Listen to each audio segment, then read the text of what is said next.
I grew up in Wilmington, North Carolina, in a house that felt more like a showcase than a home.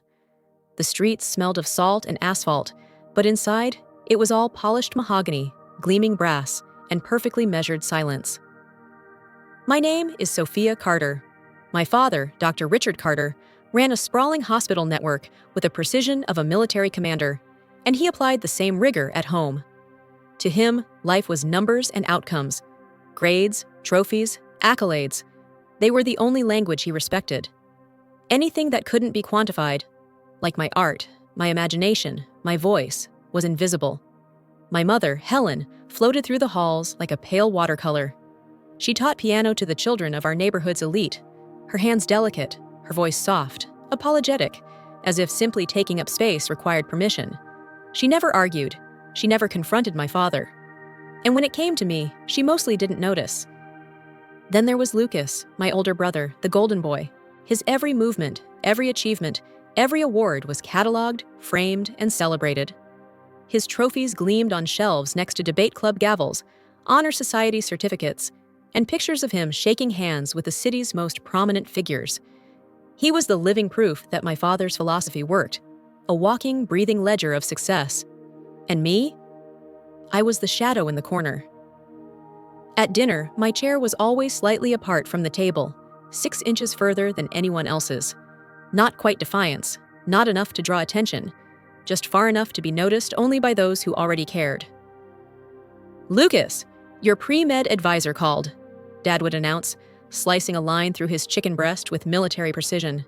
"She's pleased with your projected MCAT scores." "That's great, Dad," Lucas replied, clear and confident, every word measured. Helen smiled nervously. "Wonderful, Lucas. Just wonderful," she said, her voice so quiet it could be mistaken for a breath. I sat there. I listened. I watched. I memorized the rhythm of our home, the clink of silver against china, the snap of linen napkins, the muffled footfalls across the oriental rugs. I counted the seconds between words, the invisible space where I was supposed to exist, but didn't. By the time I was 16, I had learned to survive in the silence. I won a small regional watercolor competition. My painting was chaotic, marshes of dark water, tangled reeds, a bruised sky. Everything my house was not. I ran to my father's study, ribbon in hand, hoping for acknowledgement. "That's nice, Sophia," he said, without looking up from his spreadsheet. "A regional award." I thought," I began, but he cut me off with a flick of his pen. "Art is a hobby, a luxury. It doesn't secure residencies. It doesn't build a career. Focus on science." I pressed the ribbon into a textbook later, alone in my room. My mother appeared for a brief moment. "It's beautiful, dear," she whispered, before retreating as the study chair scraped against the floor. That chair, rigid, unmoving, silent, became my obsession. A metronome that never ticked. I began drawing it over and over, along with the empty chairs at our dining table, the frozen seconds, the hands hovering over pianos that never played. I sketched my family in fragments. Lucas, shining. My mother, apologetic. My father, omnipresent and cold. And in every sketch, I left a space for myself, the one who had been quietly erased. I discovered a strange kind of power in observation. I noted the way light hit condensation on Dad's water glass, how Helen twisted her ring, how Lucas's smile was always measured, always perfect. I didn't just see them, I read them. I understood the ledger of our family, the invisible metrics that determined every word spoken, every hand raised, every acknowledgement given. Dinner became a performance I could neither join nor escape. My chair, 6 inches back, was my defiance and my sanctuary. I could hear everything, but I existed nowhere. I learned patience. I learned rhythm. I learned to count in silence. And in that silence, I made a promise. If no one was going to set the beat for me, I would. I would create my own rhythm, my own voice, my own life. The first strokes of my paintbrush became my declaration. I would be seen, even if they never looked. I would be heard, even if the house remained quiet. I would exist. By the time I turned 16, the walls of Wilmington had stopped containing me. Art became my escape, my secret rebellion. I drew metronomes frozen mid-tick, empty chairs, and dining tables where voices never rose. Every stroke was a declaration. I existed, even when no one noticed. Each sketch echoed the silence and pressure that had defined my childhood, but it also offered a rhythm that was mine alone. The night I won the regional watercolor award, I ran to my father's study, the ribbon clutched in my hand, heart pounding. "Dad, look! I won!" I said, hoping for a flicker of acknowledgement. He didn't look up. "Art won't pay the bills, Sophia," he said flatly, eyes still glued to the spreadsheet in front of him. I felt the familiar weight of dismissal settle over me, thick and suffocating. My mother hovered behind the doorframe, pale and hesitant. "It's beautiful, dear," she whispered, her voice almost swallowed by the study. I pressed the ribbon into my textbook later, alone in my room, and stared at the sketches pinned to the walls.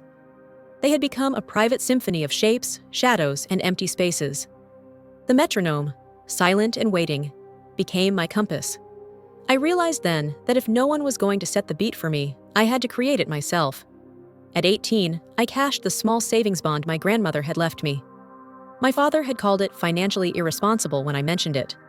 I packed a single suitcase, leaving a note with 3 brief sentences. I was leaving. I didn't explain where. I didn't thank anyone. I just stepped onto the bus bound for Los Angeles, carrying nothing but art supplies, resolve, and a hunger I had never felt in Wilmington. Los Angeles hit me like a storm. The streets were loud, chaotic, alive with smells, neon lights, and the relentless pulse of a city that refused to pause. My first home was a tiny basement room in Echo Park. Not an apartment, just a high window that barely let in the world outside. Dust sifted from the ceiling, and the plumbing groaned like the city's heartbeat. For the first time, I felt the rhythm of freedom, even in the cramped, imperfect space. I worked nights at Bluefinch Cafe, a 24-hour spot with flickering neon and sticky floors. From 10 p.m. to 6 a.m., I was a machine, steaming milk, wiping counters, carrying bins of wet coffee grounds, serving cops, screenwriting students, the exhausted and the lonely. The work was grueling, but it kept my hands moving and my mind sharp. Every night, after the last customer left, I would walk to the arts district with chalk in hand, kneeling on cold concrete, drawing my silent metronomes and empty chairs across the pavement. The chalk stained my hands, scraped my knees, but it didn't matter. Every line was a beat, every shadow a measure of my life. For 3 months, the street became my studio, the neon glow my spotlight. Passers-by paused, puzzled, sometimes amused, but mostly ignored me. I didn't care. I was setting my own tempo, learning to live outside the clockwork my father had built around me. I developed discipline and observation, patience and execution, and an obsession with detail that became my signature. I traced the way light caught on the wet chalk, the way shadows stretched across uneven pavement, the distorted reflections of the street lamps. Every stroke held intention, every line a declaration. This is my world, my rhythm, my existence. Even in the chaos of LA, I found control in art. My basement walls became galleries, my chalked streets a rehearsal stage. And in that relentless focus, I discovered something I had never been allowed to feel at home. Power. The power to create, to command attention, to transform silence into something undeniable. I knew my journey was only beginning. Wilmington had tried to dictate the beat of my life, but here, in the shadows of the city, I was learning to conduct my own symphony, note by note, line by line. The rhythm was mine, and for the first time, I understood what freedom sounded like. One rainy afternoon in LA, while I was kneeling on the cracked concrete of a side street, chalk in hand, a shadow fell across my work. I looked up and saw her. Maeve Arlington, tall, unyielding, silver hair pulled back into a strict knot, eyes sharp and unreadable behind rectangular glasses. She didn't smile. She didn't speak immediately. She just observed, letting her gaze dissect every line, every shadow, every frozen second I had sketched. "You're obsessive," she finally said, voice low, almost gravelly. "And you're poor?" "Yes," I admitted, my throat tight, my hands smudged with dust and sweat. She gestured to the drawings scattered on the concrete. "This is not art. Not yet. It's the symptom of something. Come with me." Her office was cold, sterile, intimidating. A warehouse space that smelled of oil paint, archival paper, and old wood. But it was also vast, silent, empty. And in that emptiness, I felt something I had never felt before. Possibility. "You will work here," she said. "Every morning from 4 to 7. The light is terrible, but it's yours. Do not speak to me unless I speak first." It was not generosity. It was a test. And I accepted it. In that cavernous warehouse, surrounded by rolling racks of paintings and sculpture, I began to understand what she meant by seeing your work, not just feeling it. I learned to slow down, to observe, to layer intention into every stroke. The muted metronomes, empty chairs, and dining tables I had drawn on the streets became my obsession in this controlled, limitless space. They were no longer sketches, they were statements. Every tilted chair, every shadow, every silent pendulum arm symbolized lost time, absence, and pressure.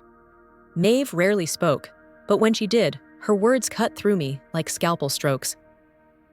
"You're afraid," she said one morning. "Afraid that if you put it all down, you'll have nothing left.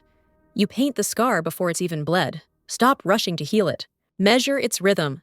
Her words unlocked something I hadn't known I was holding back. I painted with fury, born of years of compressed silence and frustration. I stretched canvases across the concrete floor, working through exhaustion, caffeine, and obsession. Each piece of my series, Muted Time, became monumental. The chairs stretched 10 feet long in shadow, the tables dark and bruised, the metronome silent yet dominating, every detail precise, every imperfection deliberate. Weeks passed. I began to see the first signs of recognition. A small gallery in Culver City accepted a group of my works. I sold my first pieces. The gallery took half, which was enough for rent and new supplies. Then a mention in an influential art newsletter appeared. "Keep an eye on the controlled, silent compositions of S. Carter. It's not a shout. It's a whisper carried on a current you're only beginning to understand." Even with success, I insisted on control. No interviews, no compromising my vision. Maeve reminded me, "The work is the story, not your biography. You dictate the narrative." I agreed. Every sale, every mention, every slight nod from the art world confirmed that my obsession, my silence, my rhythm had power. And unlike Wilmington, where I had been erased, ignored, and unseen, here I was shaping the world around me, on my terms. I could feel the past pressing on me, but it no longer controlled me. The empty chairs I painted were no longer only about absence. They were about agency, choice, and reclamation. And as I looked at the rows of metronomes frozen mid-tick across the warehouse floor, I understood that for the first time, I was setting the beat. When I first saw the listing for the North River Clock Tower in Chicago, something inside me shifted. It wasn't just a building, it was a statement, a pulse I could finally inhabit. The four-faced clock, the cavernous brick interior, the three-story atrium flooded with light through translucent panes. It all whispered of time, of rhythm, of control. I knew immediately this would be my studio, my stage, and my message to the world. I spent nights on calls with lawyers, signing documents through a labyrinth of limited liability companies, ensuring the acquisition would remain discreet yet absolute. $11.8 million. Every penny of it was my measure, my metric. I imagined walking through the doors and feeling the silent gears around me, a cathedral of time and space I could finally bend to my vision. The first step was simple yet deliberate. I converted the East Wing into the Pierline Atelier, my creative command center. The West Wing I left empty, a cavern of shadow. I placed a single hard-backed wooden chair in its exact center. Nothing else. That chair was my echo chamber, a place to hear the building breathe. Every wall, every beam, every floorboard was a note waiting to be struck. I sent invitations to my parents. My father's formal name, my mother's, the office address of my brother. Not mom or dad, not the casual familiarity of family. This was deliberate, an official summons. They didn't come. I watched the story leak through the press, a segment capturing the tower's exterior, the glowing clock face, the enormity of the space. My paintings were included in the frame, chairs pushed back, metronomes silent, tables perfectly aligned yet profoundly empty. And then, the news that made the blood run cold. Helix Care Foundation purchased one of my pieces for 7 figures, a direct link to the very donors my father had cultivated for decades. My silent rebellion now had a ledger of its own, and my family had to face it. The sale came with conditions I imposed. The children in the studio would remain private, their faces unseen, their hands captured in close-ups only. The painting itself would be publicly displayed in the boardroom of Helix Care, permanently, so the message of absence and precision could not be hidden or ignored. I wanted the adults, the decision-makers, to be forced to confront the rhythm they had always valued in measurable terms, without understanding that the beat had been set by a young woman they had overlooked. On opening day, the media arrived. The cameras captured the glow of the clock, the vast brick floors, the children painting, laughing, and arguing. Every motion synced unknowingly to the metronome I had placed on the table. The reporter asked, "Is this a protest? A statement?" I shook my head, voice calm over the hum of cameras and neon lights. "It's not about protest. It's about access to rhythm, about giving every child the right to find their own beat." My father and mother were in Chicago that week, in a hotel, observing from a distance. They had no context for the scale, the intention, or the meaning. I saw them in my mind, dwarfed by the enormous clock face, unable to interact, forced to witness without comprehension. Marcus Thorne, chairman of Helix Care, entered the studio, a man accustomed to controlling narratives and power. He smiled, expecting a compliant artist. I handed him the key to interpretation. "Place yourself in the open space of the empty chair," I instructed calmly. He hesitated. The silence stretched. Slowly, deliberately, he stepped into the position dictated by the composition, a participant in my orchestrated rhythm, not its master. Watching him, I felt the weight of years compress into that single beat. My childhood, my father's spreadsheets, my brother's trophies, all of it measured and accounted for, now contrasted with the raw, unquantifiable pulse of creation. I was no longer a shadow at the table. I was the one setting the tempo.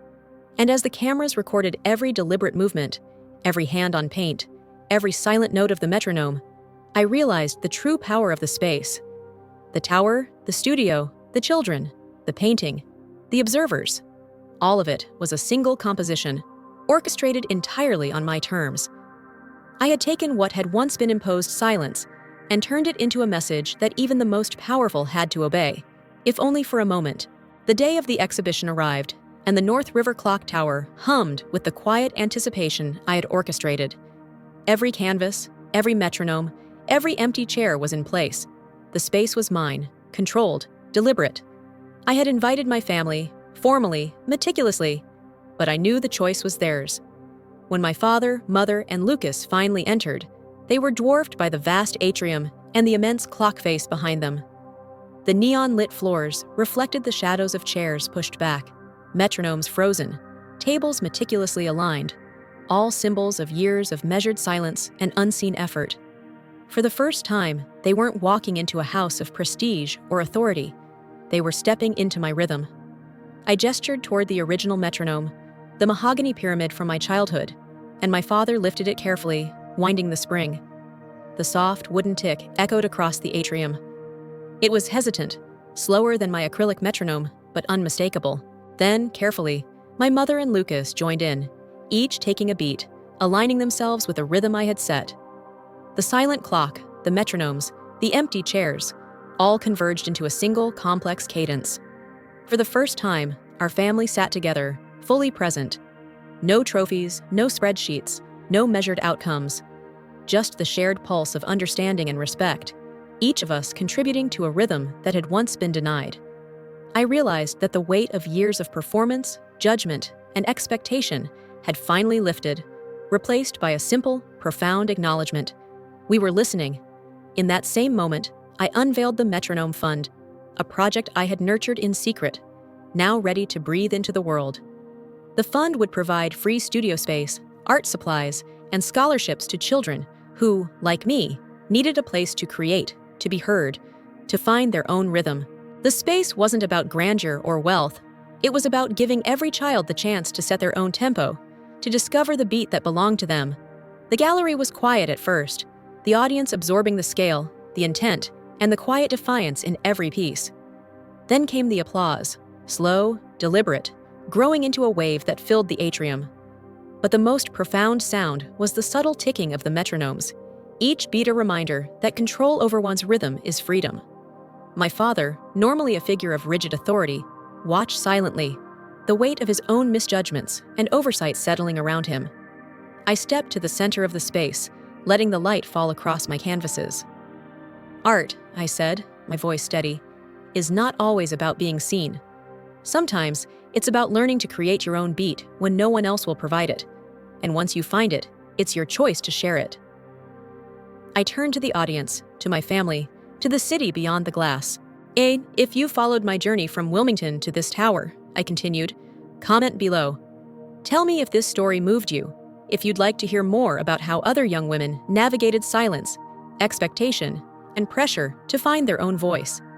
Don't forget to like and subscribe so you can hear more stories of girls claiming their rhythm, sharing their creativity, and shaping the world in ways no one could measure. That night, as the crowd dispersed and the atrium emptied, I lingered near the single chair I had once occupied as a shadow. The metronomes ticked softly, a layered rhythm of past, present, and promise. I understood that control, respect, and voice were not granted. They were earned, crafted, and shared. My family had witnessed it. My students would experience it. And I had finally, in my own way, set the beat for the life I wanted, and for those who would follow. The clock tower, the metronome fund, the empty chairs, the frozen metronomes. They were all reminders that when no one measures your rhythm, you learn to make your own. And in doing so, you can gift it to others, allowing them to hear, to create, and to thrive.